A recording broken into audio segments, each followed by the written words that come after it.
شروع اللہ کا نام لے کر جو بڑا مہربان نہایت رحم والا ہے۔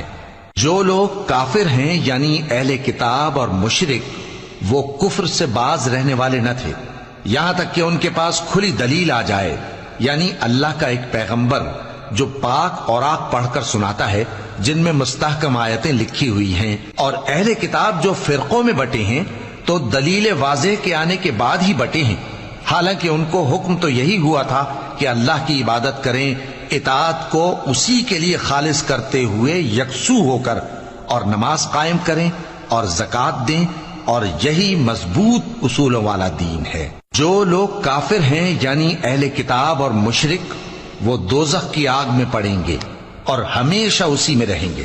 یہ لوگ سب مخلوق سے زیادہ برے ہیں۔